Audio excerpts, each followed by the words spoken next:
నమస్కారం. Welcome to our YouTube channel అనగనగా ఓ కథ.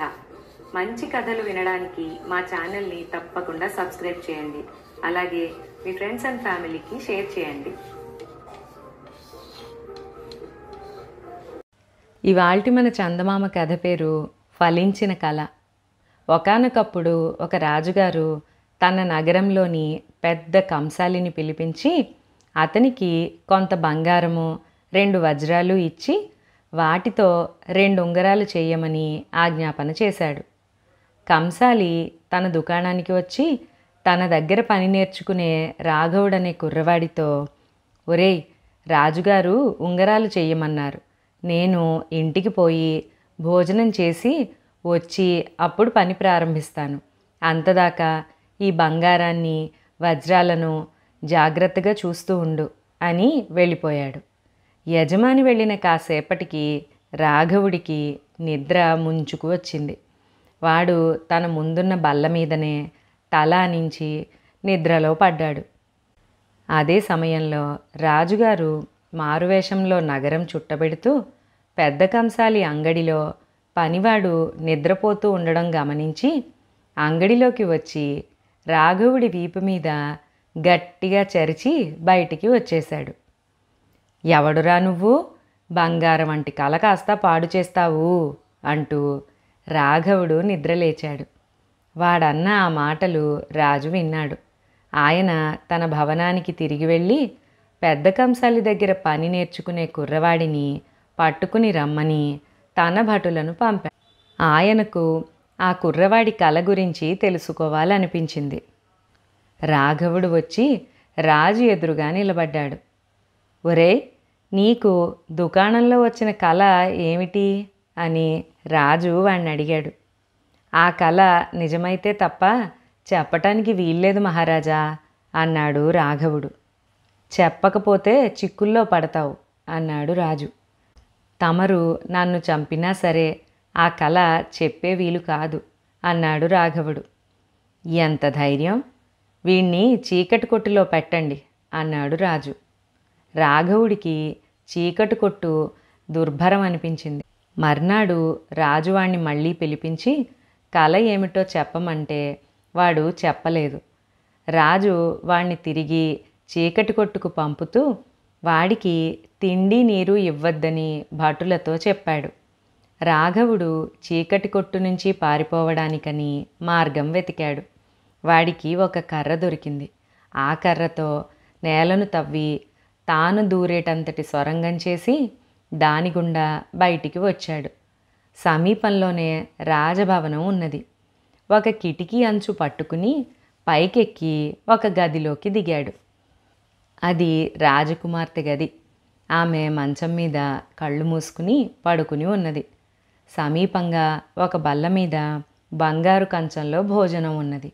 రాఘవుడు చప్పుడు చేయకుండా వెళ్ళి ఆ పళ్ళెంలోని ఆహారం తిని రాజకుమార్తెను చూశాడు. ఆమె అతిలోక సౌందర్యవతిగా ఉన్నది. ఆమె మీద అతనికి ఎంతో ప్రేమ కలిగింది. అతను వెళ్ళిపోతూ ఉండగా రాజకుమార్తె కళ్ళు తెరిచి, ఎవరు నువ్వు? నా గదిలోకి రావడానికి ఎన్ని గుండెలు? మా నాన్నతో చెప్పి ఇప్పుడే నీ తల తీయిస్తాను అన్నది. రాజకుమారి, నా ప్రాణాలు తీయాలంటే మీ నాన్నగారు దేనికి? ఆ పని నీ చేతి మీదుగానే కానివ్వు. నేను నిన్నెంతగా ప్రేమిస్తున్నానో నీకు తెలియదు అన్నాడు రాఘవుడు. ఆ మాటలకు రాజకుమార్తె ఎంతో సంతోషించింది. ఆమె అతని విషయం అంతా తెలుసుకున్నది.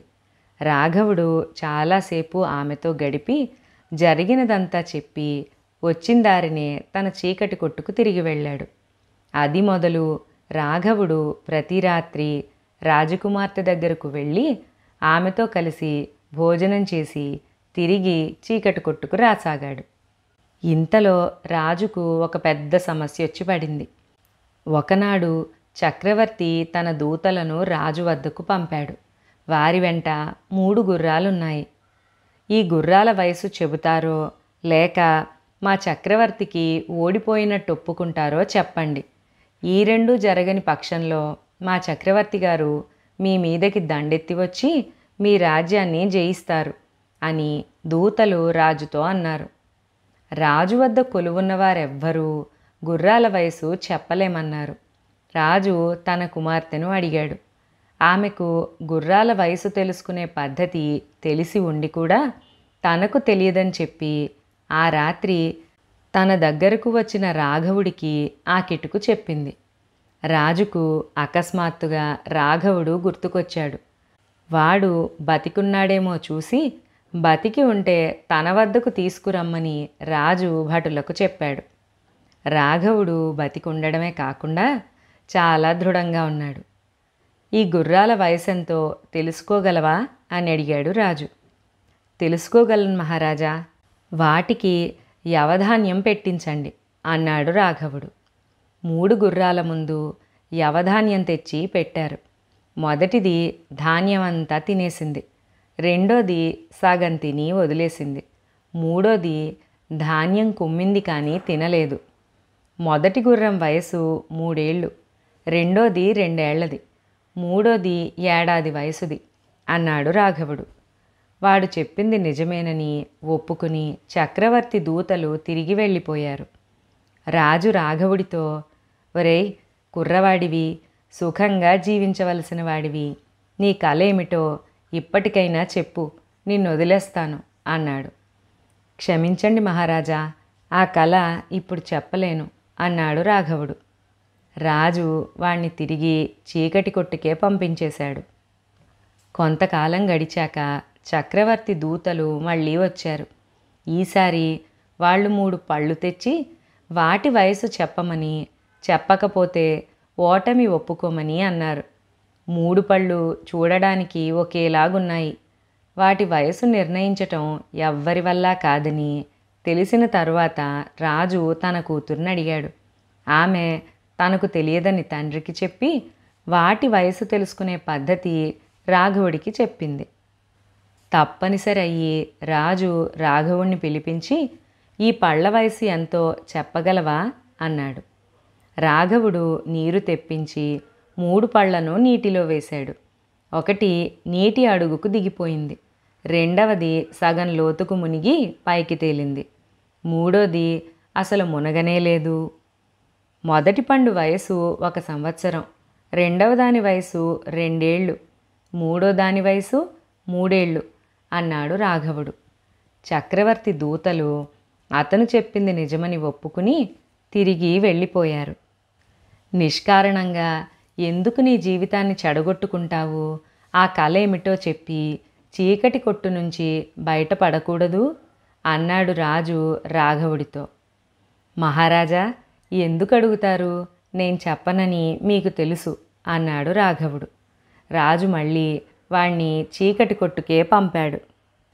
మళ్ళీ సంవత్సరం తిరిగేసరికల్లా చక్రవర్తి దూతలు 12 మంది చిన్నపిల్లలను వెంటబెట్టుకొచ్చి, రాజా, వీరిలో ఆడపిల్లలెవరో మగపిల్లలెవరో వివరించి చెప్పు, లేదా ఓటమిని ఒప్పుకో అన్నారు.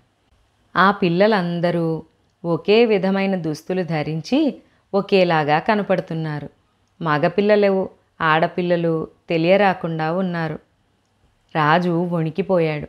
ఆయన తన కూతురిని అడిగితే ఆమె తనకు తెలియదని చెప్పి ఆడపిల్లల్ని ఎలా గుర్తించాలో రాఘవుడికి చెప్పింది. రాజు ఈసారి కూడా తప్పనిసరి రాఘవుణ్ణి చీకటి కొట్టు నుంచి తెప్పించి, ఈ పిల్లల్లో మగపిల్లలను ఆడపిల్లలను వేరు చేయగలవా అని అడిగాడు. వేరు చేస్తాను మహారాజా, కానీ ముందు నేను కోరేది ఇస్తానని మీరు మాటివ్వాలి అన్నాడు రాఘవుడు. కోరుకోరా నాయనా, నా రాజ్యం ఇవ్వమన్నా ఇస్తాను, ఇది నాశనం అవ్వకుండా ఉంటే అంతే చాలు అన్నాడు రాజు. మీకు అందాల రాశి అయిన కుమార్తె ఉన్నదని విన్నాను, ఆమెను నాకిచ్చి వివాహం చెయ్యాలి అన్నాడు రాఘవుడు. ఈ ఆపద తప్పితే అలాగే చేస్తాను అని మాటిచ్చాడు రాజు. రాఘవుడు పిల్లలందరినీ భోజనాలకు సిద్ధం కమ్మని వాళ్ళు చేతులు కడుక్కోవడానికి వేడి నీళ్లు పోశాడు. 12 మందిలోనూ 6 పిల్లలు నీటి వేడి భరించలేక బాధపడ్డారు. మిగిలిన 6 భరించగలిగారు. దాంతో మొదటి 6 మగపిల్లలని, మిగిలిన 6 ఆడపిల్లలని రాఘవుడు చెప్పాడు. నిజమేనని చక్రవర్తి దూతలు ఒప్పుకున్నారు. రాజు తన కుమార్తెను రాఘవుడికిచ్చి పెళ్లి చేసి వాణ్ణి తన అల్లుణ్ణి చేసుకున్నాడు. ఈ లోపల చక్రవర్తికి ఒక ఆలోచన కలిగింది. తాను పంపే సమస్యలను విడదీస్తున్న కుర్రవాడు ఏదో విధంగా నాశనం అయితే తప్ప రాజు తనకు లొంగి రాడని ఆయనకు అనిపించింది. అందుచేత ఆయన రాఘవుణ్ణి తన రాజధానికి ఆహ్వానించి, నువ్వు చాలా తెలివిగలవాడివని మా దూతలు చెప్పారు. నీ తెలివితేటలకు పరీక్ష పెట్టదలిచాను. ఈ ఇనుప ముక్కతో ఒక పట్టుబట్ట అల్లి తీసుకురా. 3 రోజుల్లోగా ఆ పని చేశావంటే నీకు నా కుమార్తెనిచ్చి పెళ్లి చేస్తాను. ఆ పని చెయ్యలేకపోతే నీ తల తీయిస్తాను అన్నాడు. చక్రవర్తి తనను చంపడానికి ఈ ఎత్తు వేశాడని రాఘవుడికి అర్థమైంది. ఏదైనా యుక్తి చెప్పడానికైనా సమయానికి తన భార్య తన దగ్గర లేదు.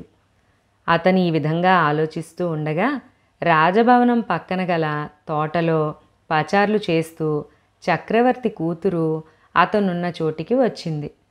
ఏమిటి విచారంగా ఉన్నావు అని అడిగింది. ఆమె రాఘవుణ్ణి అంతకు పూర్వమే చూసి తన భర్తగా వరించింది.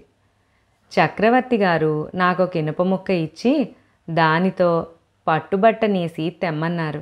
3 రోజుల లోపల నేను ఆ పని చెయ్యకపోతే నా తల తీసేస్తారు అన్నాడు రాఘవుడు.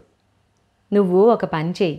రాజుగారి వద్దకే తిరిగి వెళ్ళి కుంచెడు ఇసుక తీసుకుపోయి దాన్ని దారంగా పేని ఇచ్చినట్టయితే పట్టుబట్ట నేస్తాను అని చెప్పు అన్నది చక్రవర్తి కుమార్తె. రాఘవుడు ఆమె చెప్పినట్టే చేశాడు. చక్రవర్తి నిర్ఘాంతపోయి, ఇసుకను ఎలా పేంతాం అన్నాడు. మరి ఇనుము నుంచి పట్టుబట్ట తయారు చేయడం ఎలా సాధ్యమవుతుంది అడిగాడు రాఘవుడు. నువ్వే గెలిచావు. నా కుమార్తెను నీకిచ్చి పెళ్లి చేస్తాను అన్నాడు చక్రవర్తి. రాఘవుడు చక్రవర్తి కూతుర్ని పెళ్ళాడి ఆమెతో సహా తిరిగి వచ్చి, మహారాజా, నేను ఆ రోజు దుకాణంలో కన్న కల ఇప్పుడు చెబుతాను. నేను ఒక ఉద్యానవనంలో ఉన్నానట. నాకు ఒక పక్క మీ కుమార్తె, ఇంకొక పక్క చక్రవర్తి కుమార్తె కూర్చుని ఉన్నారట. ఈ కల మీకు ఆనాడే చెబితే ఇది నిజమై ఉండేదా అన్నాడు రాజుతో. ఒరే బాబు, నువ్వు వివేకం గలవాడివి. చక్రవర్తికి అల్లుడయ్యావు గనుక నా రాజ్యానికి శత్రుభయం ఇక లేదు. ఇంకా ఈ సింహాసనం మీద కూడా నువ్వే కూర్చో అని రాజు రాఘవుడికి రాజ్యాభిషేకం చేసేశాడు.